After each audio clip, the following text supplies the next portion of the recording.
Mr. Musk, the White House says that you will identify and excuse yourself from any conflicts of interest that you may have. Does that mean that you are in effect policing yourself? What are the checks and balances that are in place to ensure that there is accountability and transparency?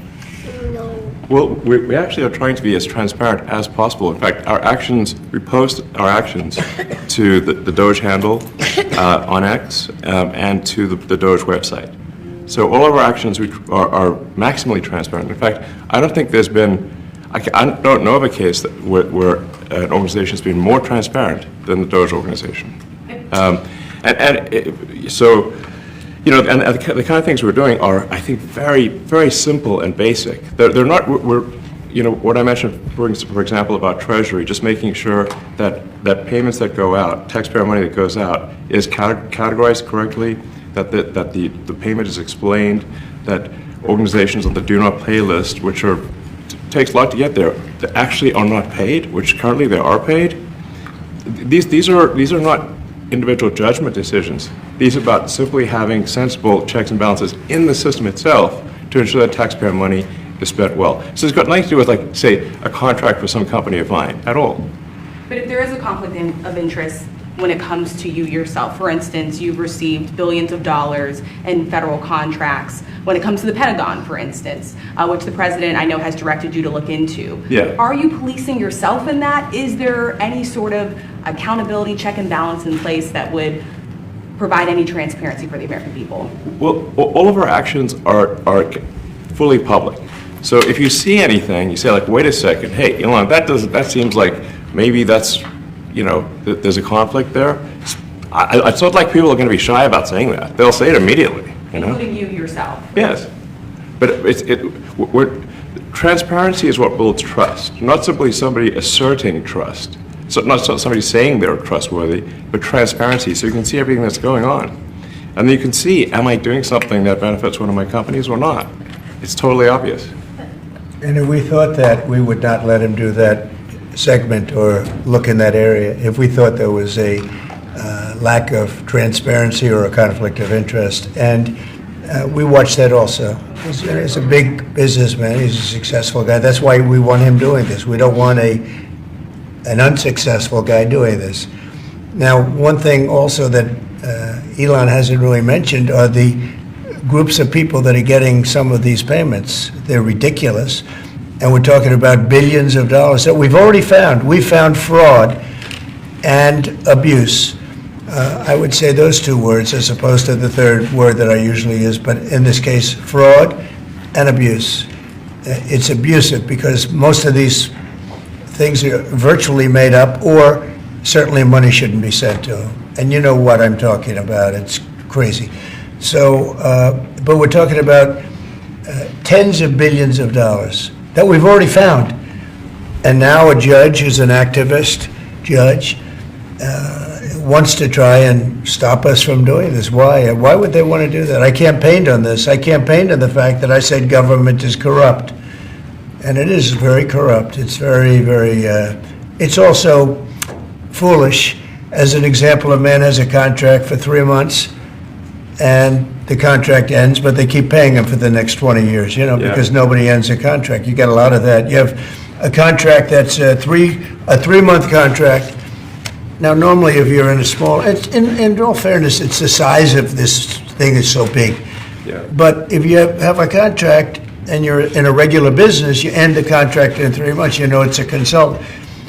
Here's a contract for 3 months, but it goes on for 20 years. And the guy doesn't say that he got money for 20 years, you know? They don't say it. They just keep getting checks month after month, and you have various things like that, and even much worse than that, actually, much worse. And I guess you call that incompetence, maybe. Yeah. It could be corruption. It could be deals made on both sides, you know, where the guy gets the money, he kicks. I think there's a lot of kickback here. I see a lot of kickback here. There's a lot of kickbacks. A tremendous kickback, because nobody could be so stupid to give out some of these contracts, so he has to get a kickback. So that's what I got elected for, that and borders and military, and a lot of things, but this is a big part of it. And I hope that the court system is going to allow us to do what we have to do. We got elected to among other things, find all of this fraud, abuse, all of this horrible stuff going on. And we've already found billions of dollars, not like a little bit, billions, many billions of dollars. And when you get down to it, it's going to be probably close to $1 trillion. It could be close to $1 trillion that we're going to find. That will have quite an impact on the budget. And you'll go to a judge where they handpick a judge, and he has certain leanings. I'm not knocking anybody for that, but he has certain leanings. And he wants us to stop looking. How do you stop looking? I mean, we've already found it. We have a case in New York where a hotel has paid $59 million, $59 million because it's housing migrants, illegal migrants, all illegal, I believe. And they were being paid twice the normal room rate at 100% occupancy. Unbelievable. So it's a racket. Yeah. Mr. Mustard, can I ask you a question? You Well, said on...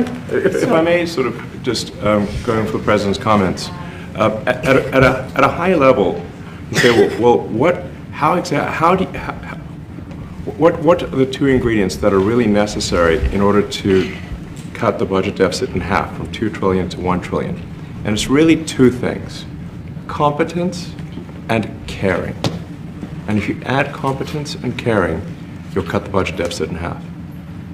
And I fully expect to be scrutinized and get a daily proctology exam, basically. Might as well just camp out there. So it's not like I think I can get away with something. I'll be scrutinized nonstop. But with the support of the President, we can cut the budget deficit in half from 2 trillion to 1, and then with deregulation, because there's a lot of sort of regulations that don't ultimately serve the public good. We need to free the builders of America to build. And if we do that, that means I think we can get the economic growth to be maybe 3-4%, maybe 5%. And that means if you can get $1 trillion of economic growth and you cut the budget deficit by $1 trillion, between now and next year, there is no inflation. There's no inflation in 26. And if the government is not borrowing as much, it means that interest costs decline. So the mortgage, their car payment, their credit card bills, anything, their student debt, the monthly payments drop. That's a fantastic scenario for the average American. I mean, imagine they're going down the grocery aisle and the prices from one year to the next are the same, and their mortgage, all their debt payments dropped. How great is that for the average American? We had That's what we're aiming we had no idea we were going to find this much.